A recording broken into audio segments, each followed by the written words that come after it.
CBS Radio presents the news. From Washington, here is Bob Pierpoint. Another larger Sputnik with a dog named Curly aboard is now whirling around the Earth 1,000 miles out in space.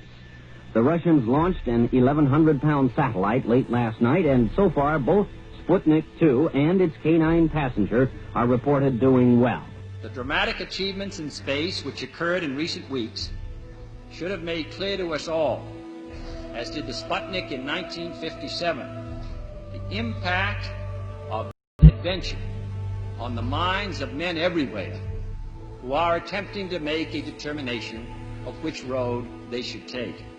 Radio Moscow started broadcasting time schedules for its latest satellite a short while ago with the announcement that Sputnik 2 will pass over Washington, D.C. in just a few minutes from now. Dr. J. Allen Hynek, well-known associate director of the Smithsonian Observatory at Cambridge, Massachusetts, was asked if the half-ton weight of Sputnik 2 indicated the Russians might have a war rocket powerful enough to reach this continent from the Soviet Union. It certainly indicates they have the capabilities of launching an intercontinental ballistic missile, replied Dr. Hynek. Now it is time to take longer strides. Time for a great new American enterprise. Time for this nation to take a clearly leading role in space achievement, which in many ways may hold the key to our future on Earth. Dr. John S. Reinhardt, also with the Smithsonian Observatory, commented after studying figures on the new Soviet satellite, "I firmly believe the Russians could reach the moon in a few days." I believe we should go to the moon. But I think every citizen of this country, as well as the members of the Congress, should consider the matter carefully. Every scientist, every engineer, every serviceman, every technician, contractor, and civil servant gives his personal pledge that this nation will move forward with the full speed of freedom in the exciting adventure of space. We go into space because whatever mankind must undertake, free men must fully share.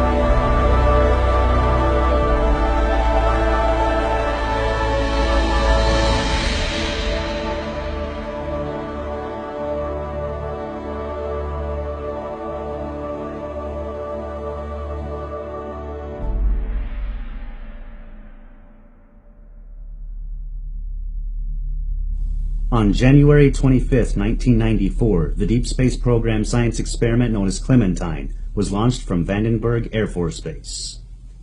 Clementine was able to deliver more than 1.8 million digital images between February 26 and April 22, 1994. These images were quickly accessible to the general public on the World Wide Web.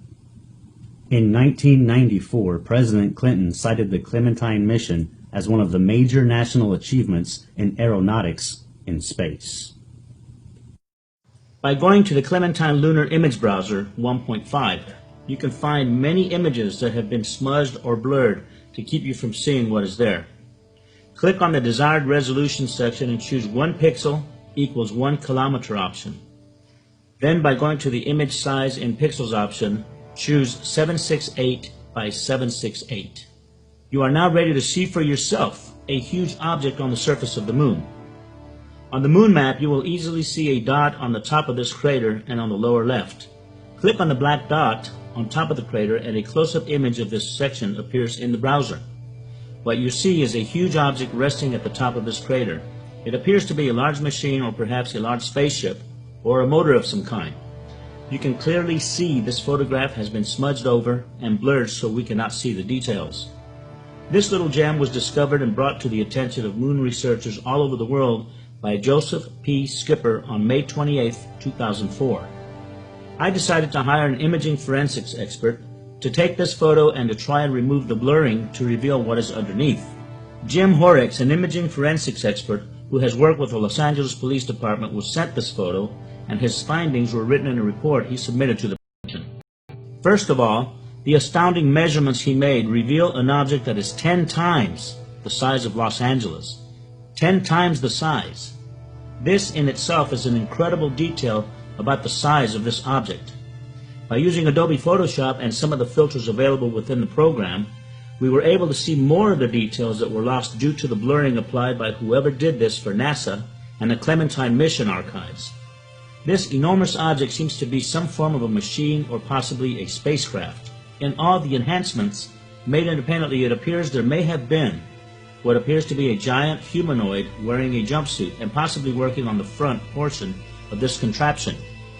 This may or may not be a giant humanoid. Perhaps the shadows seem to reflect something of a human form.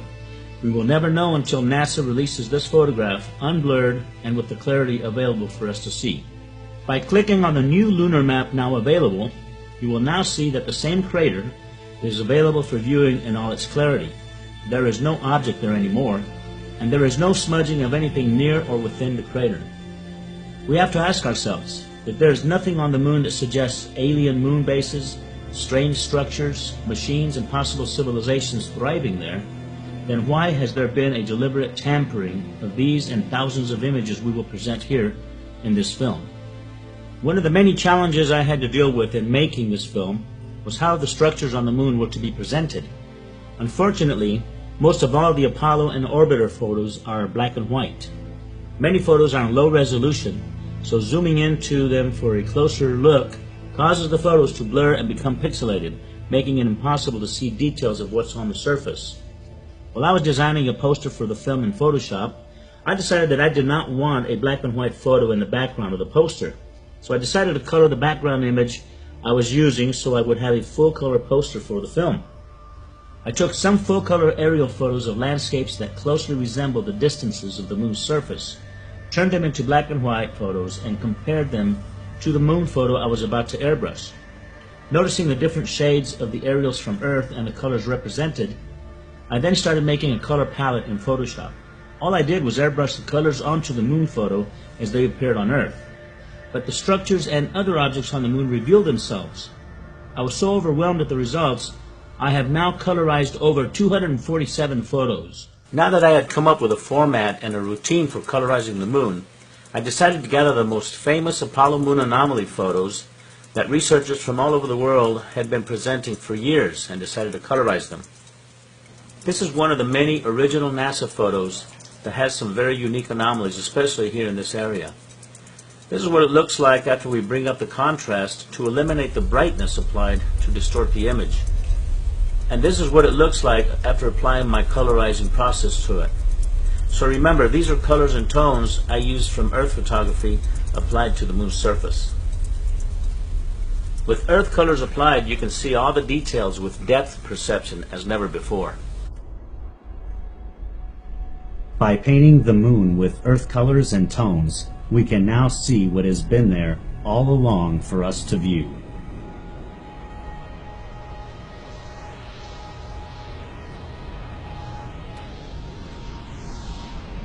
I got started in this probably in the mid-1990s, listening to Hoagland on the old Coast to Coast AM radio program with Art Bell, and he was talking about the stuff that he'd found on the moon, and some images and some things that clearly appeared to be structures. They were very anomalous.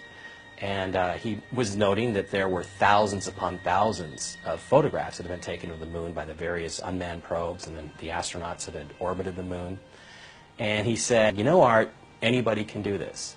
And what I realized is, A, I'm anybody. B, I think I understand the arguments. I'm an engineer by trade, so aerospace engineer, so I may not be an architect, but I certainly know structure when I see it. And I looking at the evidence that he presented, and I just got fascinated by it. I created a web page called the Lunar Anomalies homepage, which still exists, and it was all dedicated to stuff on the moon. The Hubble telescope has taken the most incredible photography of deep space and far off in the vast universe. When you see these spectacular scenes, you can't help but wonder how many others live out there. So when NASA was asked by scientists and astronomers when the Hubble telescope would be used in photographing the moon, NASA's reply was that because the moon was too bright, it would be impossible to get accurate photography of the moon. The first photo was released from the Hubble Space Telescope in 1999.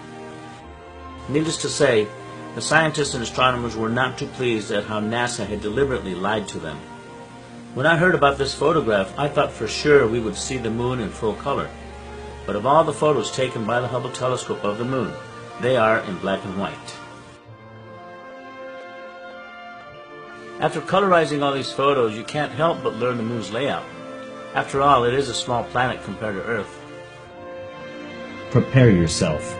An incredible expedition as we now take you back to the moon on a voyage filled with mystery and secrecy.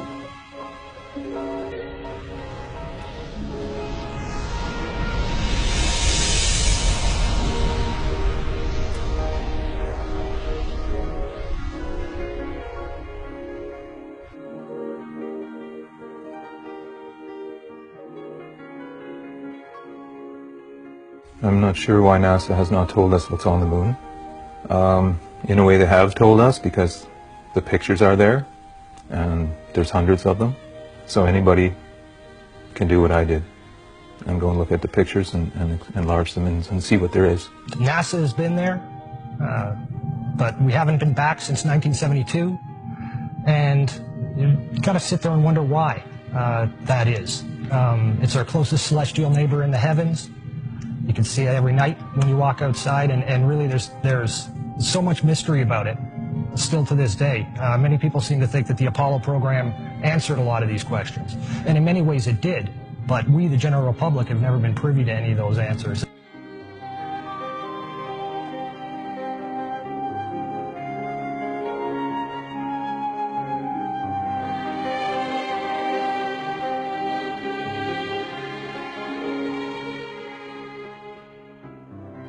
Is there already somebody there? And is there even a secret space program that we don't know about, that maybe even NASA doesn't know about, that's been to the moon and back and using very advanced technology? A cover story that's based entirely upon the premise that there is absolutely no life there, and that there's no life to be found, past, present, at all. That's simply not the case. So I certainly believe that some of the stuff that we're finding on the moon may be alien, extraterrestrial in origin. It may be ruined, ancient, abandoned extraterrestrial ruins. Some of it may be active, and some of it, in fact, may be our own stuff. I don't think there's any possibility that NASA is not aware of the civilizations on the moon and the structures. They're very obvious, easy to see. They were in contact with some of these extraterrestrial life forms, and they don't want you to know about it. There was the guy that hacked into the NASA database and found some listings of non-terrestrial officers. NASA may have made a deal with beings up there to not reveal their civilization, but then again, the pictures have the evidence. It's all in the pictures anyway. The whole purpose to the cover-up is to prevent we, the plebeian masses of this planet, from gaining the appreciation that there is indeed extraterrestrial life out there, intelligent extraterrestrial life. And this is life that the government is very well aware of. The governments around the world, it's certainly not a U.S. issue. They're very well aware of it.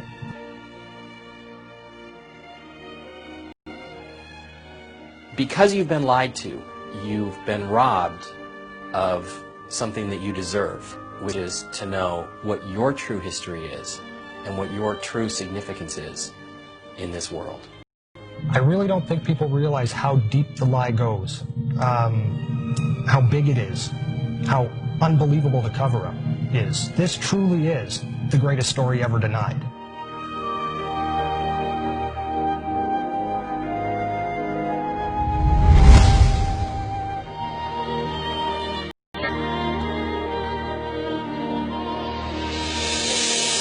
It is the most amazing secret never told. It is the most monumental cover-up in human history.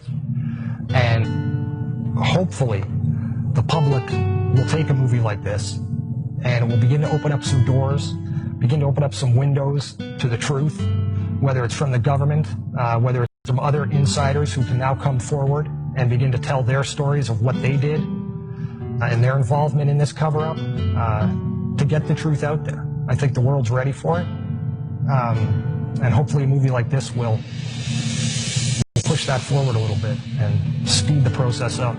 The very word secrecy is repugnant in a free and open society. And we are, as a people, inherently and historically opposed to secret societies, to secret oaths, and to secret proceedings.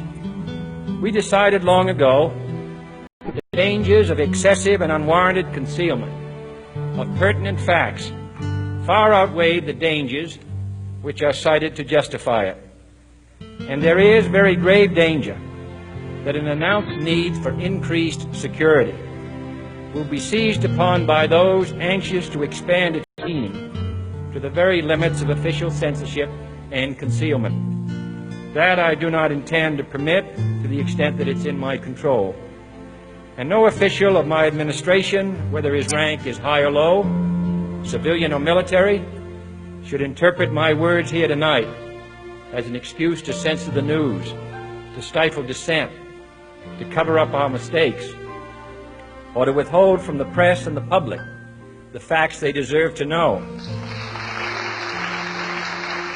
By playing around with these images, using modern software techniques, some of the results really are eye-opening. And again, it really comes back to, you've got to ask yourself the question, why do NASA or any of the other space agents or any of the major observatories, why will they not show you any of the new adaptive optics imagery of the moon? They simply won't show it to you. They don't have any, they claim. A report was prepared under contract to NASA by the Brookings Institute, Washington, D.C. The report outlines the need to investigate the possible social consequences of an extraterrestrial discovery and to consider whether such a discovery should be kept from the public in order to avoid political change and a possible devastating effect on scientists themselves due to the discovery that many of their own most cherished theories could be at risk.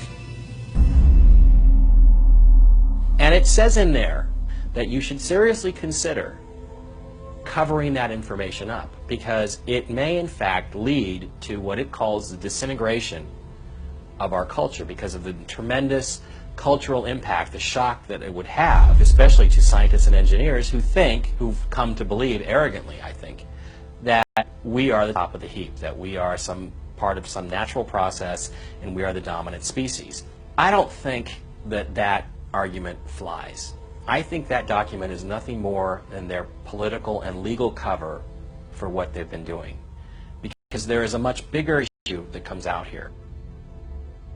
What most people don't know is that, NASA is not a civilian science agency. If you look at the actual charter under which NASA was originally put into existence, it states clearly there that NASA is an adjunct, a division of the Department of Defense, and it is beholden to the Department of Defense. When you couple the Brookings Institute report with a document called Executive Order 10501, 10501 was a document that was specifically related to safeguarding official information in the interests of national defense. And it's important to note that the term national defense actually includes not only considerations of a military perspective, but also geoeconomic and geopolitical as well. And when you compare or take those two documents, when you take 10501 and the Brookings Institute report, right there, that lays the framework for the greatest story ever tonight. That gives them legal justification to cover this up.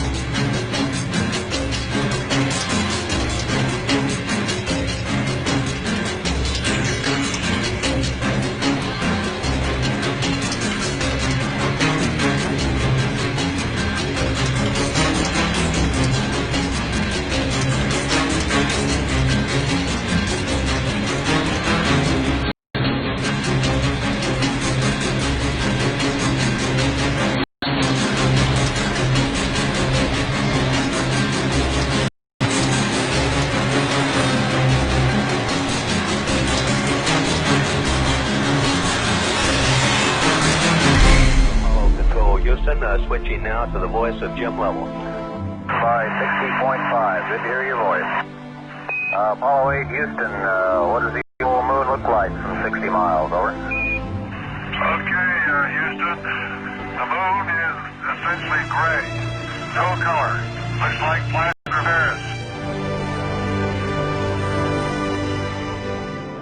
It has been speculated the moon missions were hoaxed.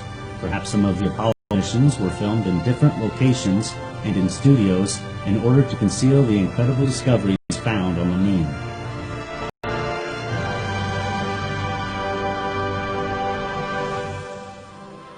In 1979, Marie Chatelain, former chief of NASA Communications Systems, confirmed Neil Armstrong had indeed reported seeing two UFOs on the rim of the crater. The encounter was common knowledge at NASA, he revealed, but nobody has talked about it until now.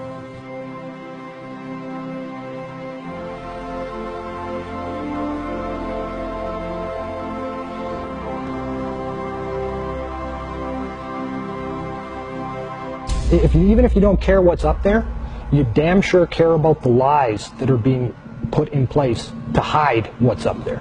You know, whether you have the interest in the space program or the interest in what's going on over our planet's atmosphere or not, you are affected by the lies that are in place to maintain this greatest of all cover-ups. And we're talking about just a massive effort by the military-industrial complex. A couple of nuclear weapons sent into space were destroyed by the extraterrestrials. Our government sent a nuclear weapon for explosion on the moon's surface. It was tended to, as I understand it, to assess some scientific data and reaction and so forth. When I was a corporate manager of Fairchild Industries in 1974 through 77, I met the late Dr. Werner von Braun in early 74. At that time, von Braun was dying of cancer, but he assured me that he would live a few more years in order to tell me about the game that was being played, that game being the effort to weaponize space. The idea of any explosion in space by any Earth government was not acceptable to the extraterrestrials, and that has been demonstrated over and over. The strategy that Werner von Braun taught me was that first the Russians are going to be considered to be the enemy. In fact, when I met him in 74, they were the enemy. They wanted a weapon system they could put in space that would stop a ballistic missile. That was the concept. Then terrorists would be identified, and that was soon to follow. We heard a lot about terrorism.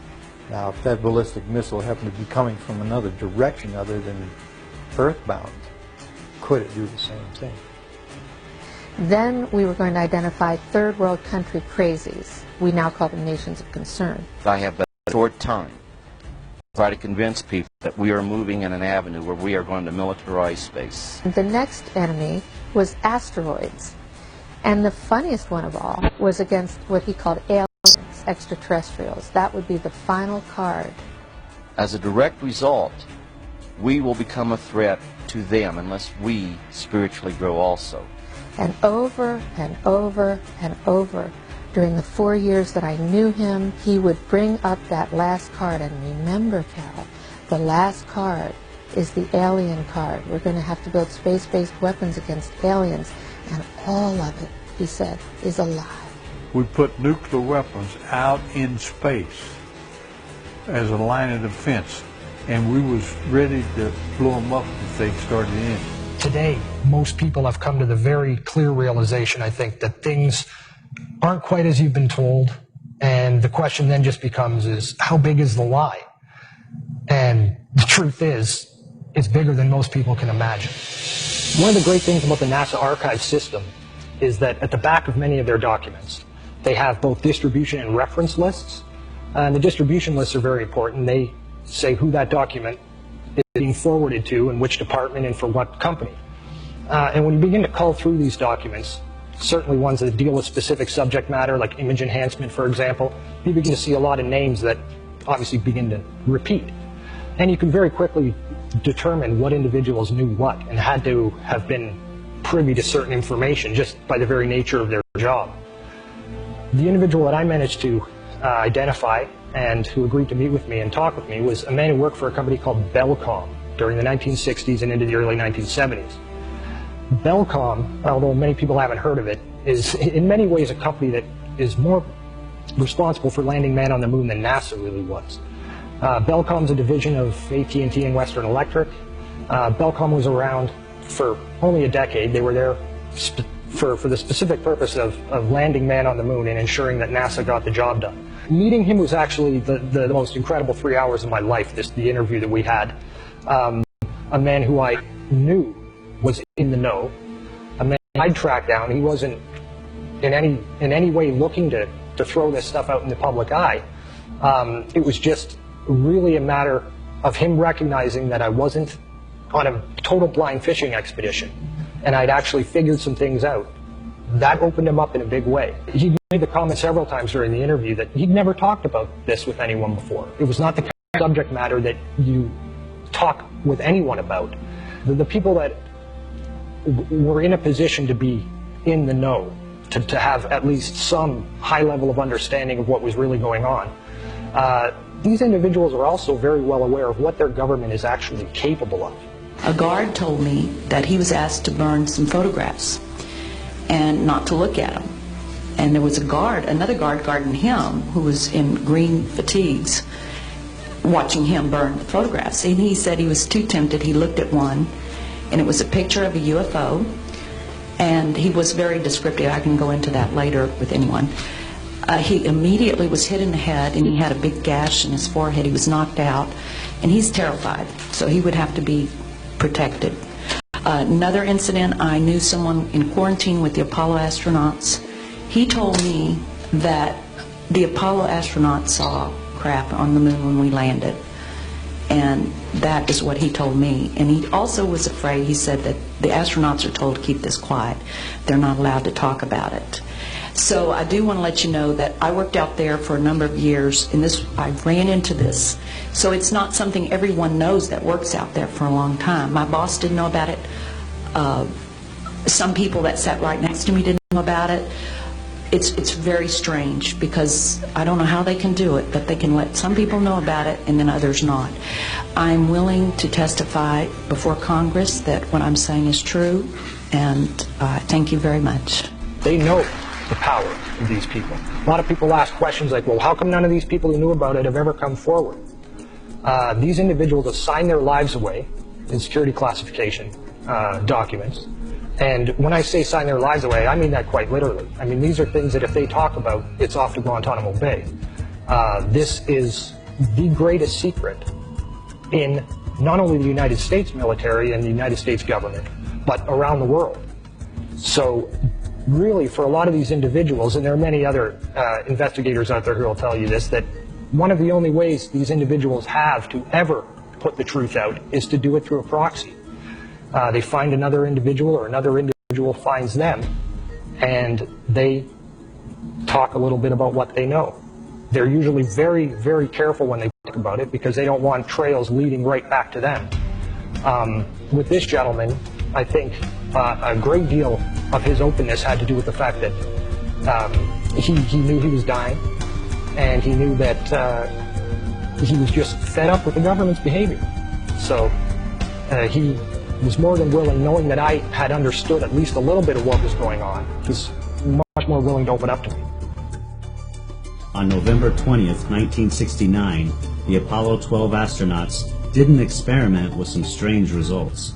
They crashed the lunar module ascent stage into the surface of the moon. Shockwaves reverberated throughout the moon for over an hour. Some have likened this to ringing like a bell. These results were repeated during the Apollo 13 mission. However, this time the shockwaves lasted for over 3 hours. Hollow moon researchers say that this is proof that the interior of the moon was hollowed out by artificial means. MIT's Dr. Sean C. Solomon wrote, "The lunar orbiter experiments vastly improved our knowledge of the moon's gravitational field, indicating the frightening possibility that the moon might be hollow." On March 7, 1971, Instruments placed on the moon by the Apollo astronauts recorded a cloud of water vapor passing over the surface. The event lasted for over 14 hours and covered an area of at least 100 square miles. The Earth is thought to be around 4.6 billion years old, while rocks from the moon were found to be around 5.3 billion years old. And the dust the rocks were found in is thought to be about 1 billion years older than that. This information conflicts with the theory that the moon was produced by a collision the Earth had with another body earlier in its history. One of the things you've got to keep in mind as well when you're looking at NASA imagery is that although the sky may appear black in those frames, in many instances, when you enhance that image, you discover that there's actually an incredible amount of image detail that's just buried in the darkness of that image. But when you amplify that scene and you begin to see what's hidden there in the sky, you can begin to make out shapes. There's a few images that show structuring. And this is all done in an effort to both hide the truth, but as well to leave a bit of the truth there for you. And again, a lot of people don't want to believe they do that, but they do.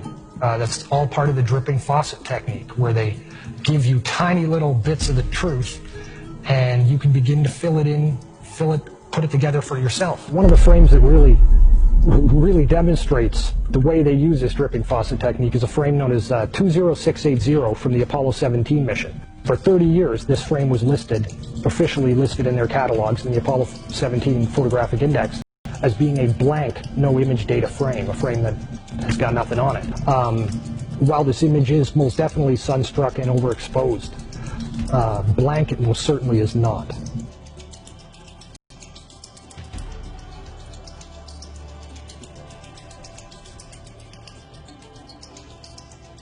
Harrison Schmitt, created some patches for his own mission, Apollo 17, which is again the mission that we take these images from, and that we've seen a lot of this color effect. And what he put on it was Stonehenge and the sun. And the sun is a symbol of ancient Egyptian goddess. There's all sorts of Egyptian mythology that runs through all the Apollo program, which is supposed to be Greek, but it ends up that there's really sort of a dual meaning to all this stuff, and it's Egyptian. And what he's clearly saying to people is, look, these are ruins. There is structure. This is what we're really doing on the moon. And I think what they're doing is they're trying in a subtle way to let people know, either because they remember it subconsciously or because they are deliberately trying to send us messages under the radar that they did not go there and pick up a bunch of rocks, but instead what they brought back, or what they were sent to investigate, was ancient extraterrestrial ruins. One of the most important things to keep in mind whenever you're looking at any NASA imagery, whether it's Apollo imagery or imagery of Mars, it doesn't really matter. Perspective is everything. We human beings down here on terra firma are afforded one perspective of the moon. And that's what we have to look at. We don't know what the moon looks like from the side or from different oblique angles. All we have is this singular representation that we have to look at. And NASA has in fact gone to great lengths to ensure that the imagery that they show us of the moon's surface resembles very closely, both in photometric function as well as in angling, and the dimensional properties of the image make it appear as if it would look just like it does from Earth. One of the primary obfuscation techniques that NASA uses is to simply rotate the imagery. They insert a false horizon in their oblique imagery, so by turning these images upside down, it alters vertical objects, suddenly don't cast shadows anymore, the shadows aren't in the right places, and this technique has been used since the dawn of the space age. Since the lunar orbiter missions, since even before that with Ranger missions, to make things appear as we humans expect them to appear, because we look through a telescope here, we say, oh, that's how it looks, so from the side it probably looks like this. The reality is it doesn't. The moon is a very three-dimensional object. Hasselblad cameras were the ones that were used by NASA to photograph everything on the moon. And the reason Hasselblad was used is because they had registration crosshairs. Now these registration crosshairs are there for a specific reason, okay? They're so that you can take a single photo with a single camera, so you'll be able to get distance from an object to another object because of the registration crosshairs that are built into the Hasselblad cameras. These crosshairs are always in front of whatever's being photographed. Okay, this is a perfect shot of a photograph of one of the astronauts on the moon. Now here you see the crosshairs from the Hasselblad camera. Okay? You can clearly see that they are even in the darkness of space, but you can clearly see that the crosshairs are there in exactly the positions they should be. So in a lot of the false horizons, they've eliminated the crosshairs in the sky parts. And almost about 90% of the moon shots have what we call a false horizon.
In 1999, William Burroughs wrote a book called This New Ocean. It's a non-fictional account, supposedly non-fictional account, of the space race. If you look at the cover of that book, you'll notice that he has a picture of the Earth's horizon on it with the moon above. And on the cover of this book, there are two black running parallel lines that climb up from the Earth, and they pass the moon on either side, paralleling it. It's interesting when you go and look at the ISS and space shuttle imagery of the moon from low Earth orbit. When you begin to enhance those images and begin to attack the black area of the sky that appears to be solid black, and there are different filtering techniques you can use to draw that out, you begin to realize that those lines that are on the cover of his book actually are appearing in these photographs. And they don't appear once or twice. You don't see this effect once or twice. You see this in many, many, many dozens of photographs. They're just of the moon. They appear when you enhance the image. And obviously Burroughs knows something that the public's not privy to. He's really just a classic outsider-insider, very much like Andrew Chaikin is. He's a guy who knows what the truth is, but has agreed to perpetuate the lie rather than to reveal what the truth is, for a whole variety of reasons.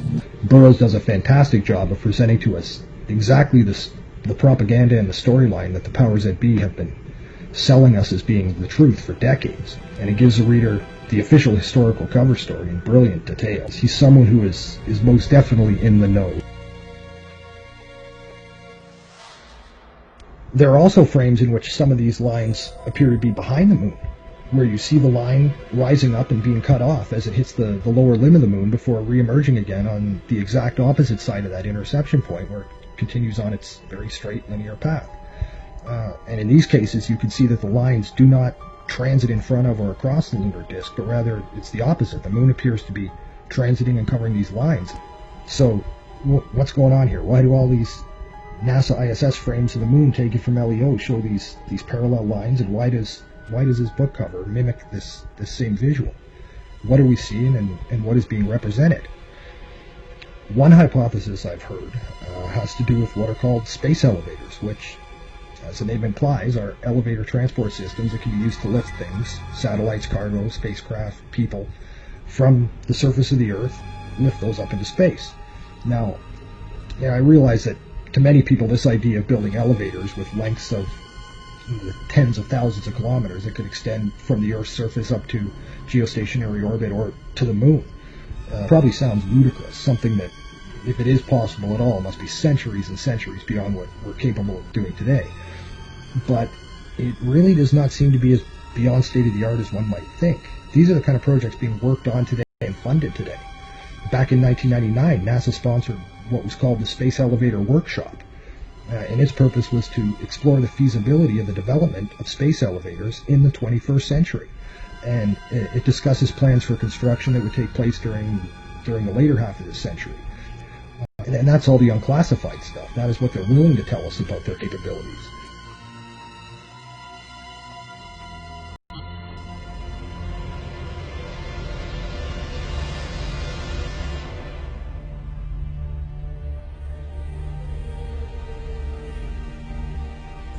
Were the Egyptian pharaohs and clergymen of their time aware of subterranean places that had celestial functions?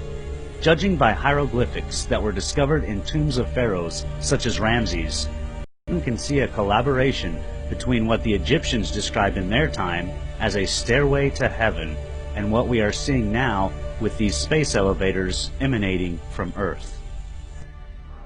The Vector, NASA's official logo. If you've ever looked at NASA's official logo, both their official insignia and their official seal, you'll see that the most prominent object in the seal is a red swooshing object. They call that the chevron or the vector. If you ask NASA's Public Affairs Office, this symbology is featured so heavily in their insignia and seal, they'll give you what really amounts to the standard facile cover story for the unilluminated. They'll tell you that that is a representation of a hypersonic wing design from the 1950s, which was the time the logo was created. Not exactly the case. Someone might want to ask the Russian Federal Space Agency, Roscosmos, that was formed in 1992, why they chose that same logo. And while you're at it, you can go ask the Chinese, who formed their space agency in 1996, why in the world they're using a hypersonic wing design from the 1950s as their official logo. Then you can ask the Japanese, the South Koreans, Taiwanese, Malaysia, Mexico, Iran, all of these countries, even Bulgaria. They all utilize the vector symbology in their space agency logos for their national space agencies. It gets even deeper. You can go look at the individual manned program patches for NASA. The Mercury program, for example, a blatant use of covert symbology. In every logo dealing with the Mercury program, you'll see what looks like a number 7 in their logo. And again, NASA's official story is that they put this number 7 there so that they could pay homage to the original 7 Mercury astronauts. Kind of forgetting the fact that only 6 Mercury astronauts actually flew into space, because number 7 never did. D. Slayton had a heart problem, so he didn't get to go up. So there were only 6 Mercury astronauts. Yet there's a 7 in every single logo. That's in the official mission or official program insignia for Mercury, as well as the 6 individual mission patches carry this logo. And it carries on to the Space Shuttle program. If you look at the Apollo logo has a big letter A in it. At least that's what they want you to believe, but it's not. Again, that's just a simple way of explaining away the inclusion of this vector symbology in the logo.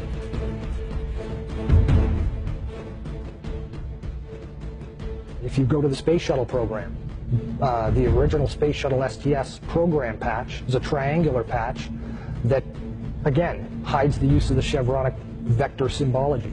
And that also goes for many of the STS-specific mission patches. Every single one of the International Space Station expedition patches carry the vector symbology. The Russian Mir space station used the vector symbology. That was their official logo. And you can even go deeper and look at military-industrial complex companies. Look at the logo on a company like Lockheed Martin, 2 vectors. The X-Prize logo, Ames Research Labs, U.S. Space Command. When you get into the military realm, the United States Space Command, their official logo is the vector symbol. And when you look at the military's individual space-specific programs, all of them deal with vector symbology in their official insignias. And the question really becomes, who or what are these people paying homage to? And the truth, quite frankly, is out of this world.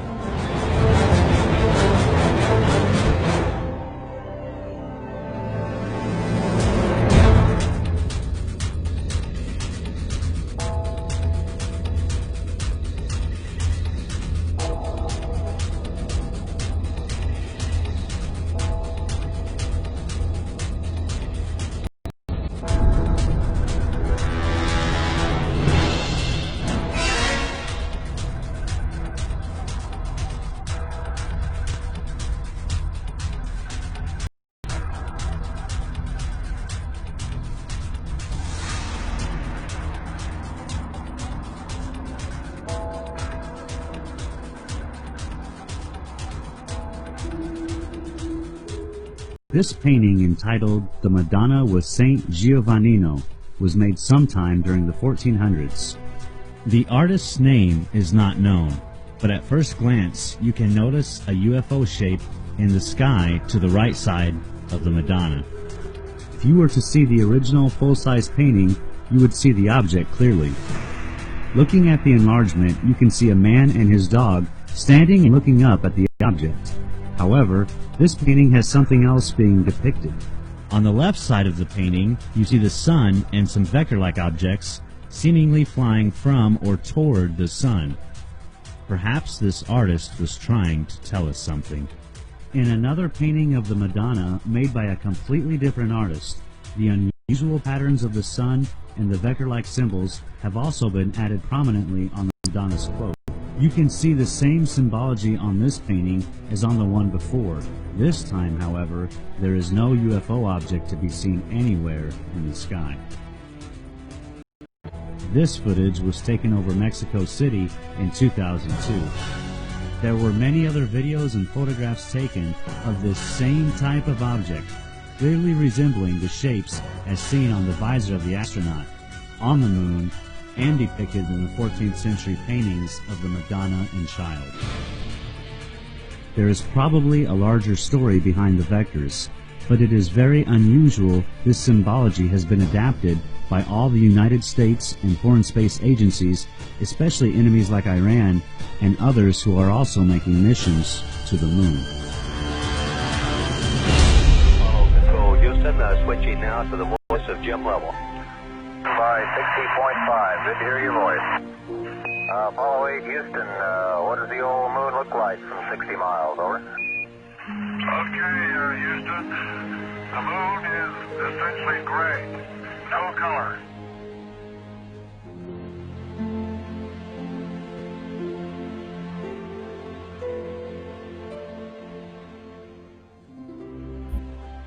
Exactly 2 weeks before I finished editing the first version of Moon Rising, I found out that there's a website on the USGS, it's the United States Geological Survey website, where they have the moon in different colors. They have it on grayscale, they have it on false color, which is infrared and ultraviolet views of the moon.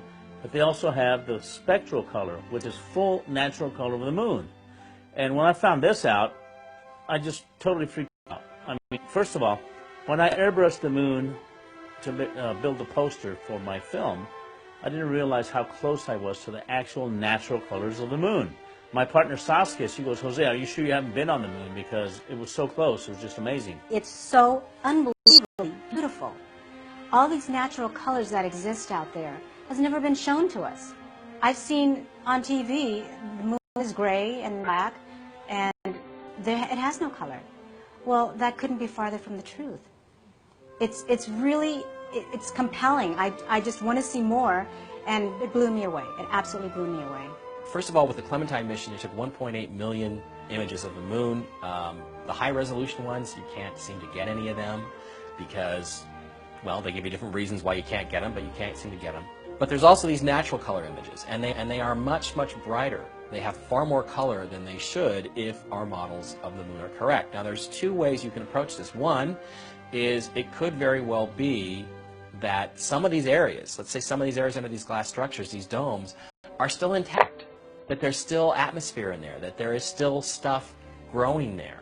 You know, you would obviously have plants and vegetation, have various things there that you would need to survive, or that you would have simply for the aesthetics of living in an environment with plants and animals. So it's possible that's what some of this stuff is. Another distinct possibility, and this is the one that I tend to advocate, is that if you really do have these multiple layers of glass structures all over the moon, what's going to happen is the light is going to scatter and bounce all over the place. When it does that, you get a prism effect, and it then will combine with other red or green or blue, and it will make other colors. In order to comprehend the significance about the natural color of the moon, you need to know where these images come from. This is what is called the skin of the moon. It is the actual surface that has been stretched and flattened out. When visual artists wrap this skin around a sphere in their 3D programs, this is what you get. Jose Escamilla downloaded hundreds of the entire skin that is available on the USGS website. The area of interest is in this section here, located on the front side of the moon. When Jose zoomed into this particular section, he recognized some very unusual features and objects in the scene. First of all, the terrain below is clearly presenting itself at an angular view. The disc shape located here appears to be hovering above the surface. When you compare this disc with others that are closer to the terrain, you can clearly see this object is not down on the terrain. Jose found out very quickly that there are more of these discs all over the moon. The discs that you will see in other photos we are going to present are identical to this one. They are hovering on their sides, and sometimes they are hovering as these others below. The other discs you will see are different in color and details, but they are shining light onto the lunar surface as they do whatever they are doing close to the terrain. In all the photos Jose presents in this film, you are seeing the only clear and detailed photography ever released in full color of real flying saucers. NASA has known this, and so have the millions of people in the program.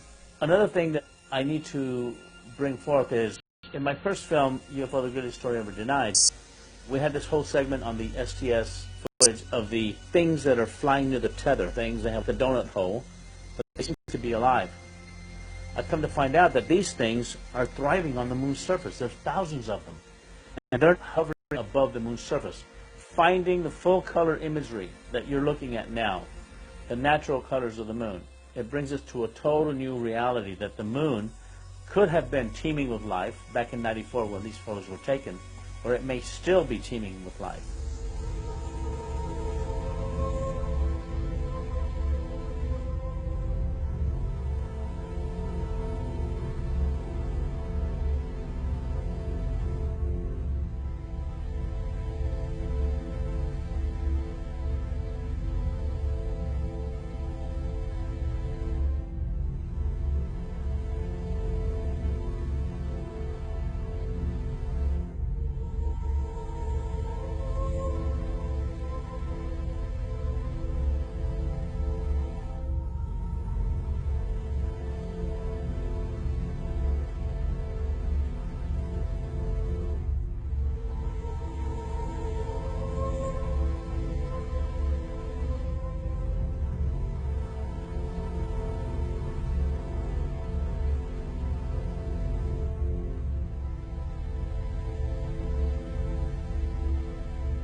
And the truth is, once you look at these pictures of the moon or Mars and you realize that this stuff is structure, that there's artificial structures there, pretty much everything's on the table. There are so many lunar landscapes filled with color and textures unlike anything ever seen before with the human eye.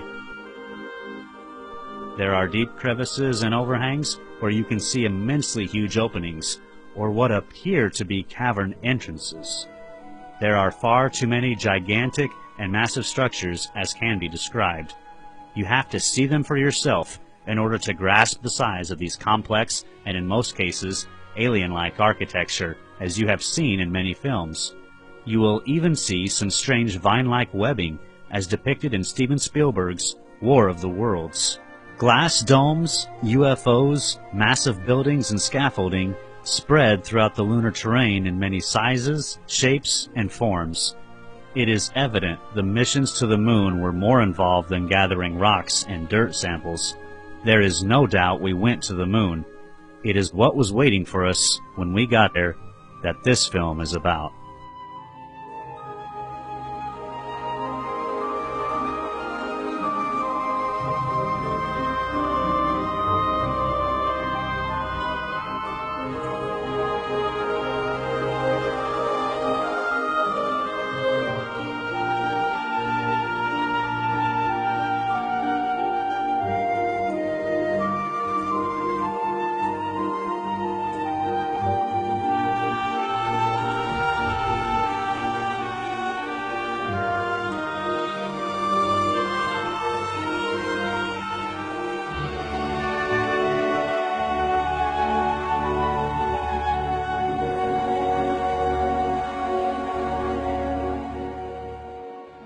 finding the full color imagery that you're looking at now, the natural colors of the moon. It brings us to a total new reality that the moon could have been teeming with life back in '94 when these photos were taken, or it may still be teeming with life. I think they are still there.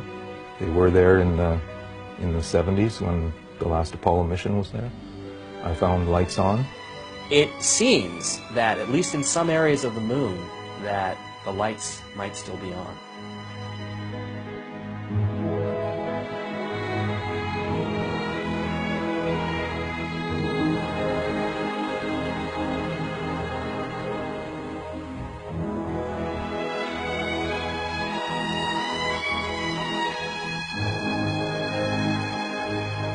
We're talking about the covering up of hyper-advanced technology that could do away with fossil fuels, our dependence on fossil fuels. We're talking about technology that allows for much quicker transport through space than we've ever been told. What I think has happened is that all these other countries somehow have found out that we went there, that we brought back this technology, that we're exploiting this technology. And they want a piece of the action. So that's why, it's the only reason why they would spend the kind of money that they're spending. India, China, all these, Japan, all these countries to go back to the moon. To what? To collect rocks? No, they're going back there because there's something incredibly valuable there that they know that we have, the United States brought back, that they want a piece of. And it's a tremendous risk. You know, there's not just simply the risk to the astronauts' lives. There's, if you believe some of the stories, there's even a risk to, you know, other people that might already be there. In the end result, I have found that the moon is in full color. It's not a black and white object. It's not made of, you know, impact craters and this kind of thing. There's a lot more to it. NASA has deliberately tampered a lot of the photography. They've eliminated the crosshairs to eliminate what was in the background in the sky or in the landscapes. And there are some very significant things that have occurred. All we say, we don't know the answers. You know, in this whole realm, none of us, none of these individual researchers, not necessarily Jose, not Richard and I, we don't have all the answers. We all have a piece of the puzzle. We all see different parts of it. And there's certain aspects of this that we're all good at. All I'm presenting to you, and it's backed up with facts, all my films present you with evidence that is fully acknowledged. You can backtrace it, you can do, as they say, back engineer everything I present. It's all there for you to see. What we do know is that there's more information out there. Again, there's 1.8 million Clementine images sitting on the web. No one person can access even a handful of those and look at them and study them and find stuff on them. So what we need is for people that see these films and see documentaries like this is to understand that this stuff does exist. They can't hide it all. When I was talking with the gentleman from Belcom, and we were discussing the lie, everything he was telling me was different from what we were being told was the truth. And at one point I asked him, I said, man, you guys, you lied about a lot, didn't you? And instantly he said, no, we didn't lie about certain things. We lied about everything. None of it was true.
have vowed that we shall not see it governed by a hostile flag of conquest, but by a banner of freedom and peace.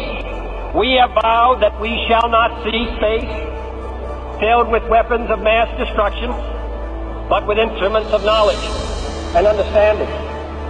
Yet the vows of this nation can only be fulfilled if we in this nation are first, and therefore we intend to be first.